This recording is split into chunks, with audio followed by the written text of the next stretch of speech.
She was sent to serve the human as punishment, but he treated her like an equal. The exile's arrival. The shuttle doors hissed open, releasing a blast of Earth's humid air into the sterile chamber. Zara Nix stood rigid, her purple skin catching the harsh fluorescent lights as she fought the urge to shield her sensitive eyes.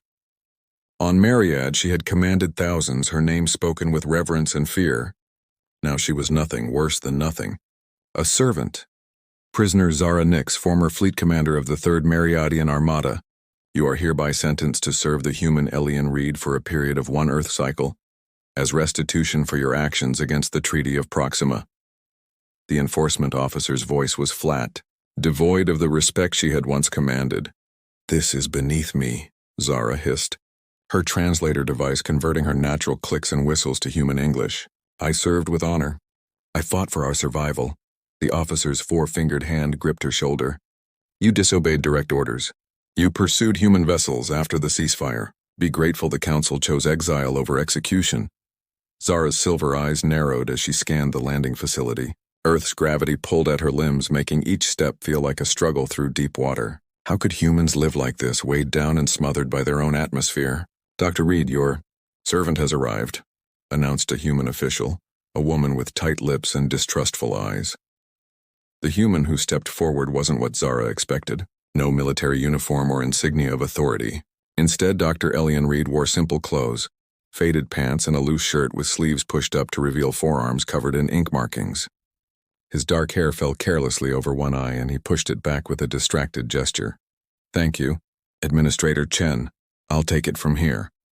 His voice was quieter than she anticipated, with none of the harsh barking tones meridians associated with human speech. Zara bristled. I am not an it. I am Commander Zara Nix of the Indi former... Commander, the Myriadian, officer corrected sharply. Elian's eyes, an unusual shade she couldn't quite categorize, studied her with curiosity, rather than contempt. My apologies. Commander Nix, no disrespect intended. The human official cleared her throat. Dr. Reed, I remind you that this arrangement is contingent on your complete cooperation with the restitution protocol. The subject is to assist with your xenolinguistic research while learning appropriate humility through service. Zara's jaw tightened. I will not be a laboratory specimen. Nor would I ask you to be, Elian replied, surprising her. He turned to the administrator. We'll manage fine. The treaty specified cultural exchange as well as service, if I recall correctly. The shuttle departed an hour later, leaving Zara standing before a modest dwelling nestled against the edge of a dense forest. Earth trees, so different from the crystalline formations of Myriad, swayed in the wind. The sky above was an unsettling blue rather than the comforting violet red of home. It's not much, Elian said, carrying her single containment unit of permitted possessions, but there's space and privacy. The research facility is about 10 minutes through the woods. Zara remained silent as he led her inside. The interior was cluttered with books, actual physical texts, and strange devices she couldn't identify. One wall was covered entirely with what appeared to be star charts and diagrams. Your quarters, he indicated, showing her to a small but separate room. I had the bed modified to Myriadian specifications. Reduced gravity field generators around the mattress should help with the adjustment. Zara stared at him. You adapted it for me? Elian shrugged, a gesture she recognized from briefings on human body language. Seemed like the decent thing to do. I know our atmosphere is heavy for your species. I don't need your pity, human. Not offering pity, Commander. Just practicality. If you're going to help with my research, I need you functional, not crippled by gravitational stress. She stepped into the room, taking in the adaptations, subtle but meaningful. It was unexpected. I'll leave you to settle in, Elian said, moving toward the door. There's nutrition compatible with your biology in the kitchen. We'll start work tomorrow. As he turned to leave, Zara called out, her voice harder than intended. I am not your servant. I am here because I have no choice. Elian paused, one hand on the doorframe. I know, and I never asked for one. Maybe we can find a way to make this punishment beneficial for us both. The door closed softly behind him, leaving Zara alone with her thoughts and the strange sensation that this exile might not unfold as she had expected or feared. Reluctant coexistence. Dawn broke over the forest, sending shafts of golden light through Zara's window. She had barely slept. The unfamiliar sounds of earth, chirping insects, rustling leaves, the occasional distant animal call, keeping her alert. Even with the gravity modifications, her body felt heavy, her muscles aching from the constant strain. "Good morning," Elian's voice called from beyond her door. "There's breakfast if you're hungry." Zara emerged cautiously, her silver eyes scanning the main living area. The human stood by a heating element, a stove, she recalled from her hasty cultural briefing, stirring something in a metal container. "I researched Mariadian dietary requirements," he said without turning. "This should be compatible with your digestive system. A protein supplement with mineral additives similar to your homeworld's morning meal." Zara approached warily. "You went to this trouble. Why?" Elian turned, offering a small bowl of purple-tinged liquid. "Because you're a person, not a prisoner in my mind. And because I've spent my career trying to understand other species, not subjugate them." She accepted the bowl, noting how he was careful not to let their fingers touch, respecting Mariadian taboos about casual contact. "Another unexpected consideration. My research facility is just through the trees," Elian explained as they walked later that morning. "It's deliberately isolated from the main settlement. Fewer distractions. The laboratory was smaller than the military research centers on Myriad, but impressively equipped. One entire wall displayed three-dimensional renderings of various alien languages, including her own native script. You study communication, Zara observed, recognizing phonetic patterns. I study understanding, Elian corrected gently. Or try to. The war happened because we failed to truly comprehend each other's intentions and needs. Zara stiffened. Your species fired first at the Proxima outpost. Because we misinterpreted your patrol formations as attack patterns, he countered without hostility. Just as your command mistook our scientific outpost for weapons platforms. For 3 days they established an uneasy routine. Zara assisted with translations, correcting the human database of Mariadian linguistic patterns while Elian worked on what he called a universal framework for cross-species empathy. On the 4th day, disaster struck in the form of Earth's weather. It's just rain, Elian explained as water poured from the sky in sheets, trapping them in the laboratory. It won't hurt you, Zara paced anxiously. Mariadian skin absorbs moisture rapidly. Too much exposure can cause severe cellular distortion. I didn't know. Elian frowned, concern evident in his expression. We'll wait it out. The forecast says it should pass by evening. Hours later, the storm showed no signs of abating. Darkness fell, and Zara's skin began to itch, the first sign of atmospheric stress. We have to try, Elian said, looking at her worriedly. You're showing symptoms. He disappeared into a storage room, returning with a large protective garment. My environmental suit. It's waterproof. It won't fit me, Zara pointed out, noting the difference in their heights and builds. Not perfectly, but it's better than nothing, awkwardly. He helped her into the suit, careful to touch only the fabric. When his fingers accidentally brushed against her wrist, she felt an unexpected warmth spread up her arm, a biological response she chose to ignore. They made a mad dash through the downpour, Elian using his body to shield her from the worst of it. By the time they reached the house, he was soaked to the skin, water dripping from his hair and clothes. You're drenched, Zara observed as they stumbled inside. I'll live, he said, teeth chattering slightly. Humans are mostly water anyway.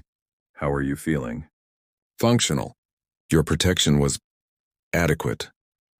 Elian smiled, the expression transforming his features in a way that made Zara look away quickly. High praise from a Mariadian commander. That night, as Zara listened to the continuing rain, she heard Elian coughing in his room. Human vulnerability to temperature changes, another fact from her briefings. Without allowing herself to examine her motivations, she adjusted the dwelling's heating controls to a level more suitable for recovering humans. In the morning, Elian emerged looking tired but grateful. Thank you for adjusting the temperature, he said simply. A functional assistant requires a functional employer, Zara replied stiffly. His smile suggested he saw through her pretense, but he didn't challenge it. Over the following weeks, small changes accumulated. Zara began preparing meals that accommodated both their biologies. Elian modified his laboratory to include Mariadian comfort adaptations. Their conversations expanded beyond work, tentatively exploring childhood memories, cultural traditions, and eventually, the war that had made them enemies. "I lost my brother at the Battle of Europa," Elian admitted one evening as they sat reviewing data. He was a navigator on a medical transport. Zara's fingers stilled on the holographic keyboard. "I lost my nest sister at Proxima. She was a communications specialist." Their eyes met across the table, shared grief transcending species differences. "Perhaps," Zara said carefully. "There were errors on both sides. It wasn't forgiveness, not yet, but it was acknowledgement. And in that moment, something shifted between them, like gravity adjusting to a new equilibrium." Unexpected allies. 6 weeks into her exile, Zara woke to unfamiliar voices outside the dwelling. Silently, she moved to the window, her military training reasserting itself as she assessed the situation. 3 humans in official uniforms stood with Elian in the clearing. Their postures were aggressive, their voices raised. "Access to all your research immediately, Dr. Reed," one was saying. "The Defense Ministry has concerns about your methods." "My work is academic, not military," Elian responded, his usual calm tone edged with tension. "The peace accord specifically protected scientific exchange. That was before we discovered Mariadian vessels testing our outer system defenses," the tallest official replied. "We have reason to believe information is being leaked." Zara's blood ran cold. False accusations of espionage could extend her sentence indefinitely, or worse. She slipped outside, approaching with deliberate noise to avoid appearing threatening. All 3 officials turned, hands moving instinctively toward weapons. "This is my research assistant," Elian said quickly. "Commander Zara Nix." "We know who she is," the female official said coldly. "Fleet commander responsible for the Ganymede massacre." "A military engagement, not a massacre," Zara corrected, her translator struggling to convey the nuance. "And one I have answered for according to both our laws." The lead official, Colonel Harding, according to his identification, stepped forward. "We're requisitioning all xenolinguistic research materials and the subject for questioning." "She's not a subject," Elian protested. "She's here under diplomatic protection. Diplomatic status can be revoked during security investigations." Zara straightened to her full height, feeling Earth's gravity pull at her bones. "I have complied with all terms of my sentence. There is no evidence of any communication with Mariad." "We'll determine that," Colonel Harding said dismissively. After they departed with warnings of an imminent formal investigation, Elian paced the laboratory, agitation visible in every movement. "This isn't about security," he muttered. "General Vega never supported the peace accords. He's looking for any excuse to remilitarize the frontier. Your government fears retaliation for something they haven't done," Zara observed, "which means someone wants to provoke a response." Elian stopped pacing. "You don't think your people are testing our defenses?" The council committed fully to peace. "They executed 3 fleet admirals who opposed it." Zara's expression darkened. "But there are factions who would prefer war, on both sides." Their eyes met in understanding. They were caught between forces much larger than themselves. That night, as Zara organized translation protocols, the communication system chimed. "A Mariadian signal, unauthorized and unexpected. Surveillance override protocol initiated," announced a voice in her native language. "Commander Nix, respond for extraction." Elian looked up from his work, confusion evident. "What is it?" With a quick gesture, Zara activated the translator. The message repeated in English. "Someone's offering to rescue you," Elian said quietly. "To take you home." Zara's heart beat rapidly. These aren't official channels. This is the Purity faction. Extremists who believe any cooperation with humans contaminates our species. "Will you go?" Elian asked, his voice carefully neutral. The question hung between them, weighted with everything unspoken. 6 weeks ago, she would have accepted without hesitation. Now, they won't just take me, Zara realized aloud. They'll destroy your research, eliminate witnesses. She looked at him directly. They'll kill you. Ah. His attempt at casualness failed utterly. That complicates things. I won't let them, Zara said, surprising herself with the vehemence in her voice. This work matters. What we've learned about communication pathways between our species could prevent future conflicts. Is that the only reason? Elian asked softly. Before she could answer, the proximity alarms blared. The decision had been made for her. The Purity faction was coming, whether she responded or not. We need to move, Zara ordered, military training taking over. Gather only essential research data. And go where? Elian asked, already complying. There's a Mariadian human settlement 300 kilometers north. Scientists and diplomats from both species will be safer there than here. As they hurriedly packed, Elian paused. You're risking everything. If you're caught helping me, the council will never allow you to return home. Zara's silver eyes met his. Perhaps I've found something worth the risk. The touch of their hands as he passed her the data crystal was brief but deliberate. A violation of Mariadian taboo that sent warmth cascading through her nervous system. Not an accident this time, but a choice. They slipped into the forest. As the first Mariadian scout ship appeared overhead, the stars above witnessing an alliance neither had imagined possible just weeks before. Hearts without borders, the journey north tested them both. 3 days of evading patrols, sleeping in shifts and rationing supplies. For Zara, Earth's gravity and atmosphere remained a constant struggle, each step requiring conscious effort. For Elian, the pace was punishing, though he never complained. They traveled mainly at night when Zara's superior vision gave them advantage. By day, they sheltered in abandoned structures or dense forest cover, always alert for the distinctive hum of Mariadian scout ships or the rumble of human military vehicles. On the third night, rain threatened again. Zara noticed Elian's increasing fatigue, the slight stumble in his gait, the labored breathing. We need shelter, she decided, scanning the horizon. Your body temperature is dropping. I'm fine, Elian insisted unconvincingly. You're not, Zara countered, and I didn't defy my people to watch you die of exposure.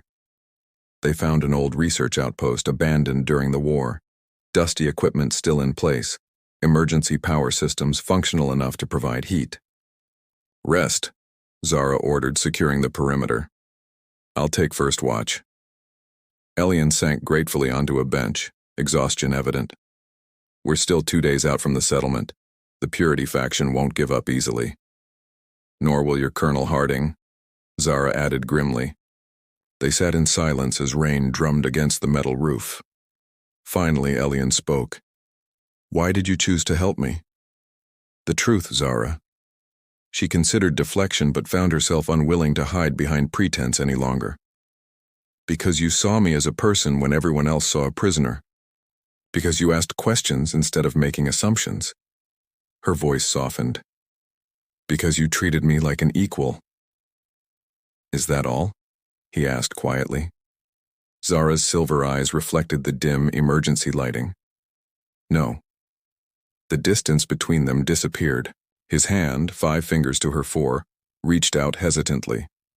Mariadian custom forbade casual touch, reserving physical contact for family bonds and intimate partnerships.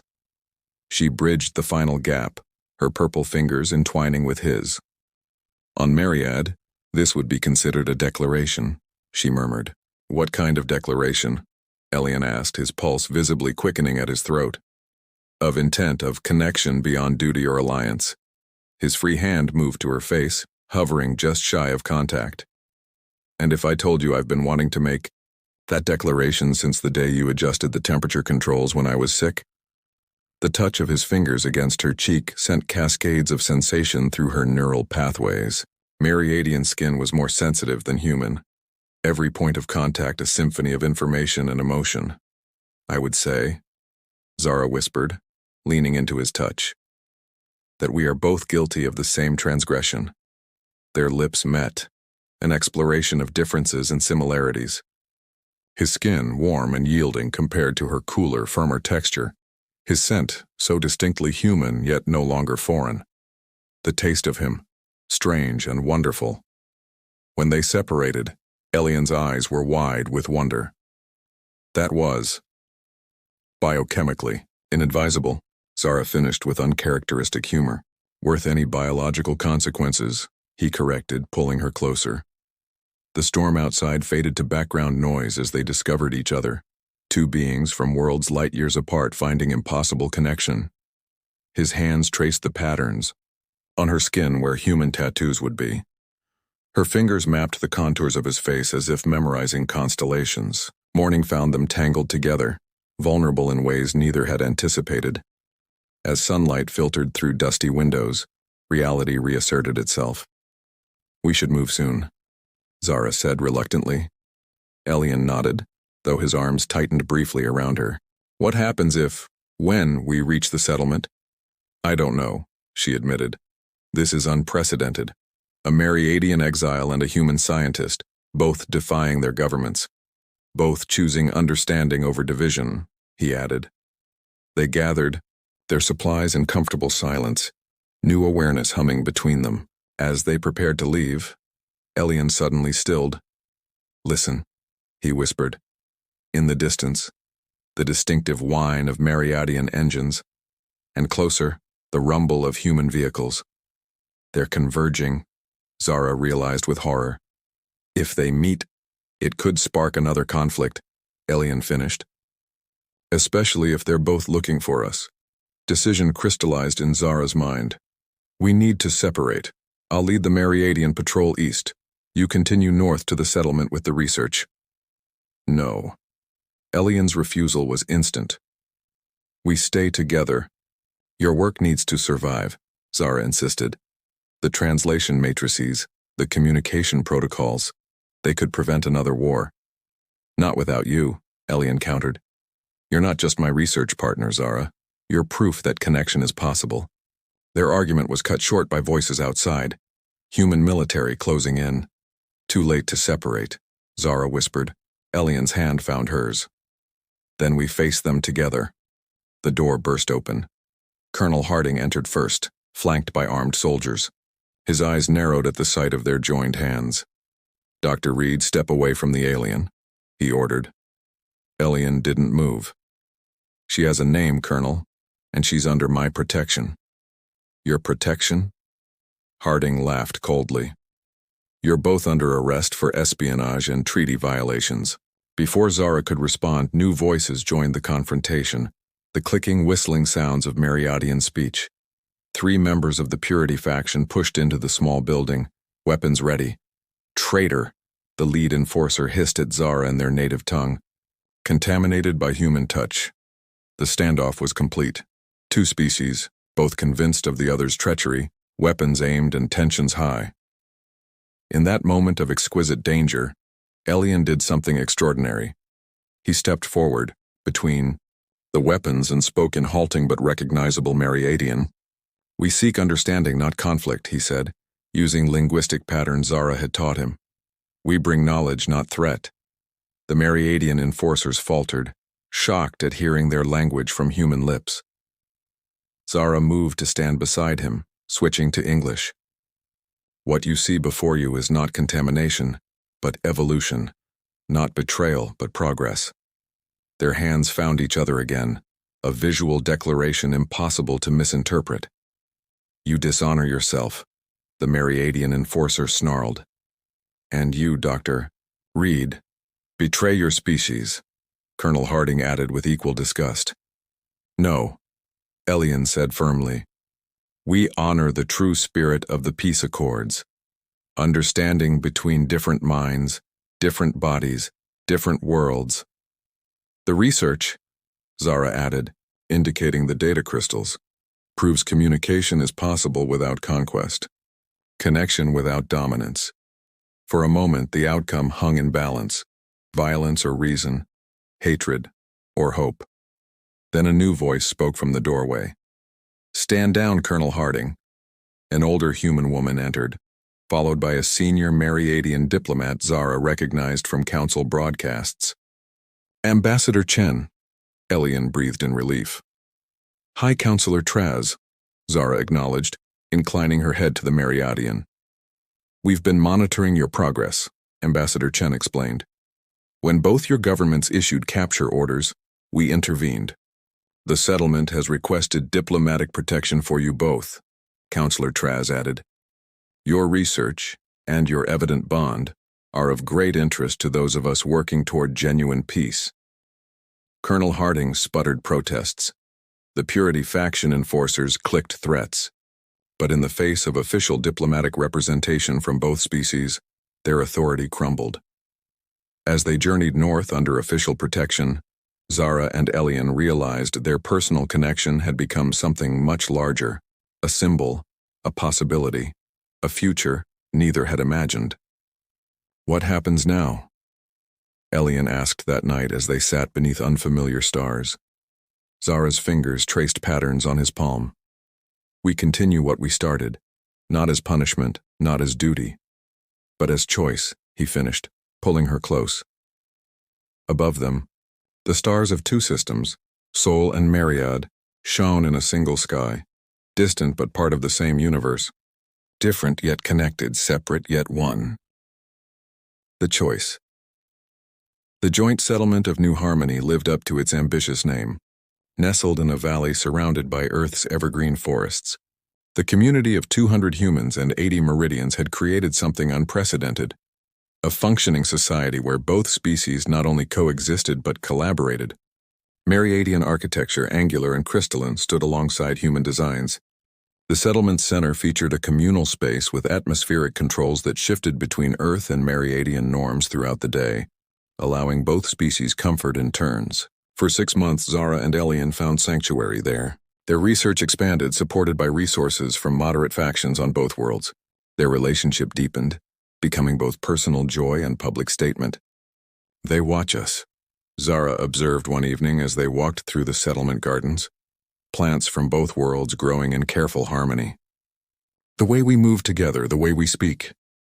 We're still a novelty, Elian agreed. The exiled commander and the linguist. A case study in cross-species understanding. Is that all we are? She asked, a rare moment of vulnerability in her voice. Elian stopped, turning to face her. In the dying light, her purple skin took on deeper hues, her silver eyes reflecting the first emerging stars.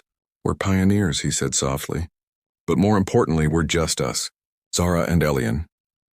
Their peaceful existence shattered with the arrival of a formal Myriadian delegation 3 days later. The Council's envoys came with unexpected news. The faction responsible for the false intelligence about Earth's defenses has been exposed, announced Senior Counselor Vex in the settlement's meeting hall. Those who sought to reignite conflict have been removed from power. Murmurs spread through the gathered crowd, relief, skepticism, hope. As restitution, Vex continued, all sentences of exile have been reviewed. His gaze fixed on Zara. Commander Nix, your service record has been reassessed. Your actions during the Battle of Proxima have been reclassified as strategic necessity, rather than treaty violation. Zara stiffened beside Elian, who reached for her hand instinctively. The Council rescinds your punishment and restores your rank, Vex declared formally. You are free to return to Myriad with full honors. The hall erupted in sounds of surprise, human voices and Myriadian clicks mingling in shared astonishment. Elian's fingers tightened around hers, though his expression remained carefully neutral. That's wonderful news, he managed. Zara said nothing, her mind racing through implications. Later, in their shared living quarters, a hybrid space that accommodated both their needs, the reality settled between them like a physical presence.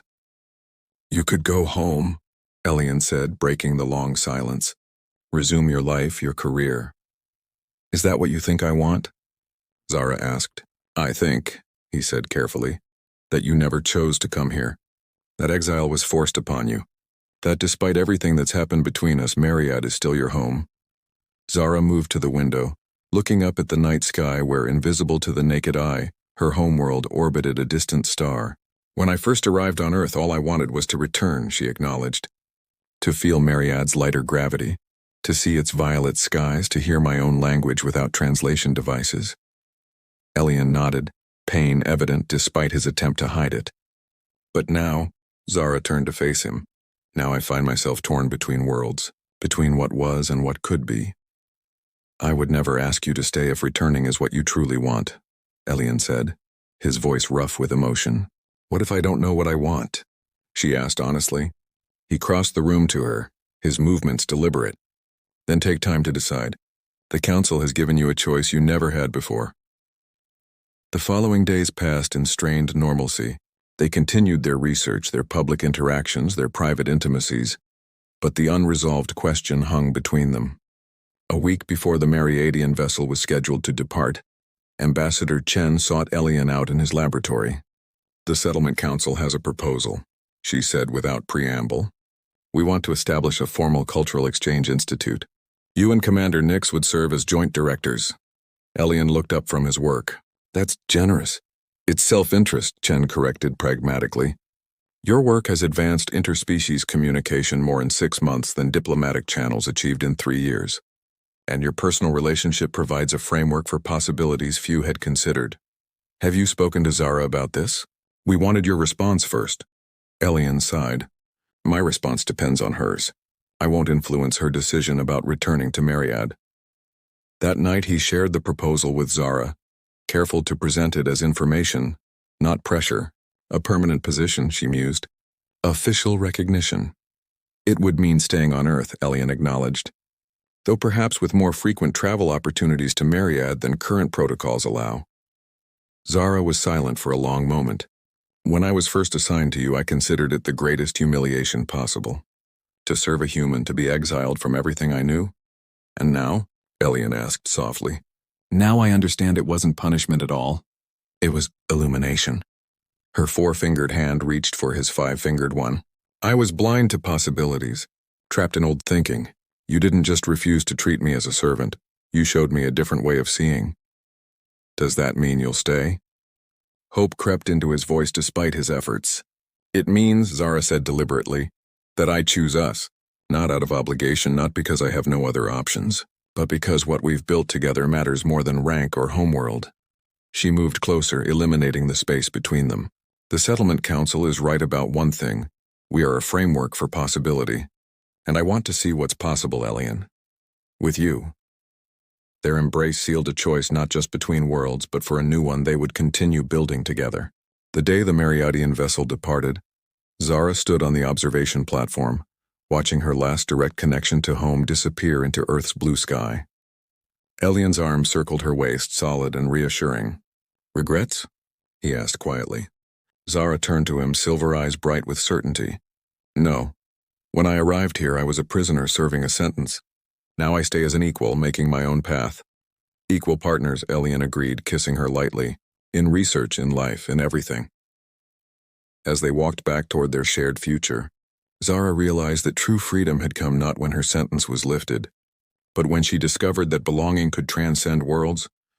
That home wasn't a planet or a system, but a connection built on respect, understanding, and love. Above them, the stars waited, not as barriers between civilizations, but as bridges to be crossed one connection at a time.